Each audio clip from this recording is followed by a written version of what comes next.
Heart cake naman tayo for today's video. Mga mi, tara na G!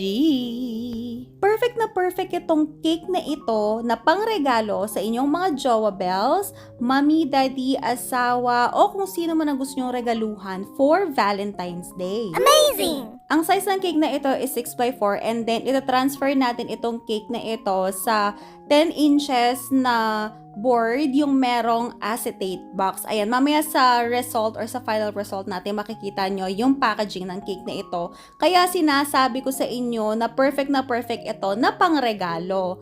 Order ito ng aking suki na customer para sa kanilang anniversary ng kanyang boyfriend. Simple lang naman ang request ni customer. Ang gusto niya lang is heart-shaped na cake, color red, and then merong mga white pearls. Medyo may pagka-vintage style siya, pero minimalist lang siya. Para dun sa mga gustong malaman kung paano ma-achieve yung ganitong klaseng bright red color, meron tayong dalawang separate tutorials niyan. Yung isang pinaka-tutorial natin is medyo malayo na siya, kaya gumawa tayo ng isa pa, which is yung shades of red. Medyo kalkalin nyo lang, scroll down nyo lang ng konti sa videos natin, makikita nyo yan. Naku, magandang tulong yun para sa inyo kasi iba-ibang shades ng red ang maa-achieve ninyo kapag finalo nyo yun. Syempre, ang pangmalakasang whipping cream lang naman ng ACC ang ating ginagamit palagi at ganito tayo mag-transfer ng cake sa pinaka-cake board natin. Actually, pwede nyong icingan yung cake sa ganitong klaseng cake board. Kaso kasi since color red yung icing natin, ayoko na maging messy siyang tingnan. Ayoko na merong stain na matira. Kaya, in-icingan ko siya sa separate cake board, tas tin-transfer ko na lang. Madali lang naman siyang i-transfer. Basta maayos yung icing ninyo, hindi siya watery, and at the same time, chilled yung cake ninyo.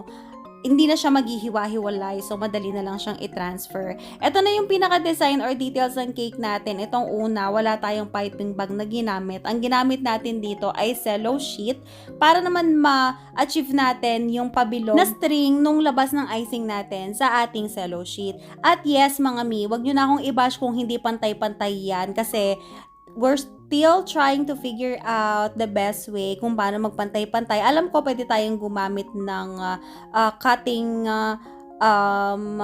cookie cutter yan or kahit anumang pambakas para gawa natin ng paraan na magpantay-pantay, pero wala, tinamad na naman tayo mga mi, pero magagawa naman din natin yan ng paraan. Ito, sa taas naman, yung ginamit natin na piping tip dyan is yung star tip natin.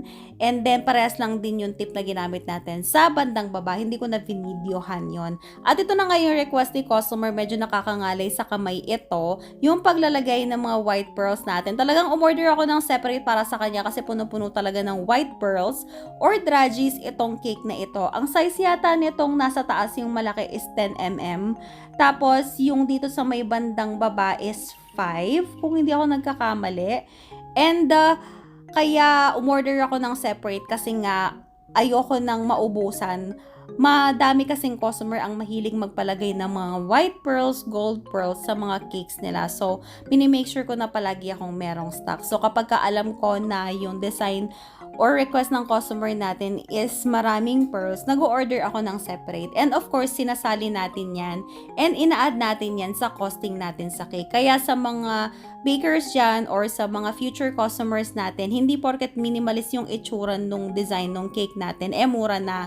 Draggies pa lang mga mi, magkano na yan? Nako, umaabot ng 300 to 500, depende sa kung gaano kadami yung ipapalagay ninyo. Ayan. So, pinuno din natin ng white draggies itong star sa taas na banda ng cake natin para ma-shape na maayos yung pagkaka-heart niya.